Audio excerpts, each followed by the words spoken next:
How come no one actually told me that this is really possible to do on charts when I was still a complete beginner? Like, it would have saved me a lot of time and stress while I was still trying to learn trade. I mean, after backtesting on commodities like gold and silver, or just normal forex pairs like Euro USD, GBP USD, GBP JPY and the rest of them, or just normal cryptocurrencies like BTC USD, I discovered that on every single of these charts, this was just dangerously consistent. Like, I'm not even sure if I should be sharing this, come to think of it. Since no one decided to speak about it at all, or maybe it's a secret that traders just intentionally not speak about it as much as they should. Because I'm imagining how something can be so basic with almost zero technical analysis, but yet generate some crazily dangerous results. Like, the results just doesn't make sense. Yeah. Lambo, faster, NASDAQ, making that money like Elon Musk. FX, Forex, big money, T-Rex, any which way we making the green. That's what they say, me and my G's, we work as a team. That's what they say, yeah. I got better, trader, MP5. Alright, first things first. You see, when candlestick charts move, they create highs and lows naturally. And as a beginner, it can be really stressful as to where to go into the trades, when to go into the trades, and how to go into the trades to begin with. Because even when you buy at the bottom, it can keep going down. Or when you sell at the top, it can keep going up, which can just blow off your accounts completely, of course. One thing for sure is that the very secret is in those highs and lows getting created. Like, it's right there for real. And I'm not even joking here, because I'm going to show you right now. And because I'm recording this video on a weekend, we won't be using gold today, we'll be using BTC, since it works perfectly on all charts after all. Okay, so these are BTC charts, since I'm actually recording now on the weekend. So let's just map out the very high. We can see this very high level around the zone here. And then here's another one. I'm not doing any analysis here. I'm just mapping out all the highs that I'm seeing on the market. That's just all I'm doing, right? That's just all I'm doing.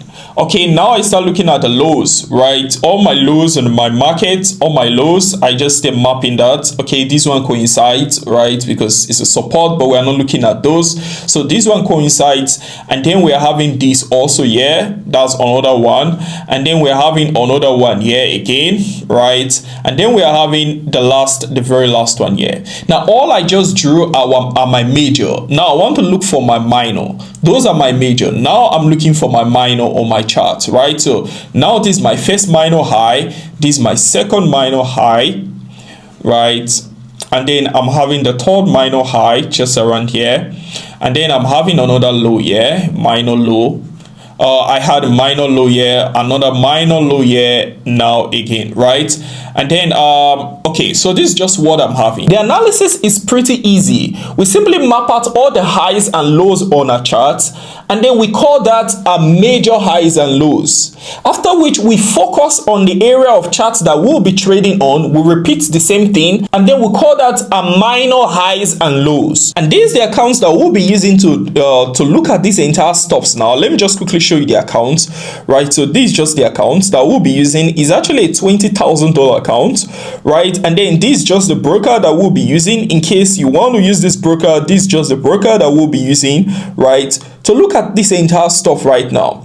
Okay, so that to go into our trade, we go on our 5 minutes time frame, and then we wait for this chart to just tap on a very low region on our major here. You can see just tapped on our major here. So now, so you can just see the region that I was showing you just right now. We're just tapped on our major low there, right? You can just see the region here. So now we can easily just go into our trade, right? We can just go into our trades from here now, right? Now from here now, all we're waiting for is for the charts to just go and hit our next minor zone just around this region here. And from here, it hits our next major and we'll be out of the trade. Immediately as it crosses our next major, we're expecting it to move through our minor zones again. This will be our second around this spot here. And then it can just keep going up just like that. Let me extend this. It can just keep going up until it hits our next major here, right? Until it hits our next major just like that, right? So you can see our zones just around this region, right? So we'll always want to hold the chart through a minor, but it must first hit a major zone. In simpler terms, when the chart taps on a major zone and gets rejected, we can easily go into that trade. after which we wait for our charts to push towards our next minor zone. From there, we can either close our positions because a retracement is bound to happen on a minor zone, or we can decide to just hold through the retracement until it gets to our next major zone, that is, it crosses our next minor and gets to our next major zone. Then we can easily exit on our trades. And from what we're having currently, we're just running about $238 of red. That's $250 now, right? Yeah, so when you're using this, always remember to use proper risk management. Very, very important. So the volatility of the chart currently is not very impressive. Okay, now we're in blues. We're in blues now. So this, okay, up to 1,000, 1.5, 1.8. Okay, so just playing around that zone there. So what we're just going to do now is we're just going to wait a bit to see if any of these actually makes any sense at all. Okay, so far so good, right? So far so good. We're running about $6,000. Well, now 7,000, right? That's what we're running currently, meaning it seems to be going well. 8,000 now. 8,000 now. This seems to be going pretty well. Seems to be going pretty well. Yeah, seems to be going pretty well. Come to think of it, seems to be going pretty well. Okay. Okay, so this is the level that it just hit. It actually just tapped on this level here right now, right? And you can actually see the visible level that it tapped from our mobile, right? This is the level, right? And it's already getting rejected, just like I told you, right? Now from this region, we can either leave the trade or we can decide to keep holding it until it gets to a major around the zone, right? Let me just show you that. Okay, let me just adjust this. I decided to create a little space here, right? Okay, until you get to a major zone just around the spot, right? We can decide to keep holding it, but we can also decide to leave if we don't want to hold this retracement at all. And remember guys, our stop loss would always be just below what I call a major, right? Just below a major. That's where our stop loss would always be. But you can see this stuff is actually just retracing now, just like we said. And after some time, this is what we're having now, right? So it just tapped on our zone, dropped back down to a major. You can see that, right? Just retraced, and then that kept repeating until it pushed above a minor, right? You can just see that.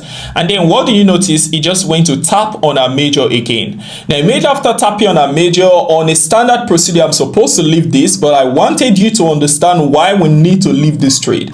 You can see this stuff just wants to crash towards the bottom already again, right? Now, if it pushes out of the zone, we're expecting it to push through to a minor and then just keep pushing to hit all of our minor. And if you keep going up, then you can see our next major at the top. When it taps on that zone, then I can decide to leave the trade. So that if we decide to look at it again on our mobile, this is what we're having, just about 14k approximately. That's what we're having currently, right? So anyhow, it has to get rejected immediately as it hits a major, right? Meaning it can literally just start crashing towards the bottom. And so I just had to wait so that you can see that for yourself. You can just see it right on our mobile also. So I just had to wait till you see it. On an ideal situation, I'm supposed to leave. Now, this was actually where we went into a trade. It saw when it hit a minor just around this range, and then just kept dropping to hit back a major, and then from here just tapped on a major zone just like that. So guys, I think we can easily just leave this trade. I think I've shown you everything already. Good. So now we're running just about $34,000 on our account. You can literally just see that, right? You can literally just see that. Okay, so the one thing you should notice on our trades, we barely use any technical analysis at all. We just map out a major. After that, we map out the minor. When it taps on a major, we go into a trade and wait for it to hit the minor. If you just want to scalp, you don't want to hold the trade for a long time, you can decide to keep repeating same procedure, right? That it hits your minor, you leave the trade, you wait for it to retrace, you go in again if it taps on your major, and you can keep repeating the process until it gets to your next major. That's just how it works. But then also remember your stop loss. Your stop loss can just be at the middle of your major, just at the middle, or to be safer, you can just place it below your major, right? All the time. That's how it works. That way, even if your chart retraces, it doesn't really go ideal for you. You can still sustain the trade until it gets to your next minor at the top, and you can close the trade in profit. That's just how it works. Remember to join a live trading session this coming Monday, and also remember to like and subscribe. It's a bye for me, guys. I'm Mr. P. Peace. Yeah. Lambo, faster, NASDAQ. Making that money like Elon Musk. FX, Forex, big money, T-Rex. Any which way we making the green. That's what they say. Me and my G's, we work as a team. That's what they say. Yeah. I got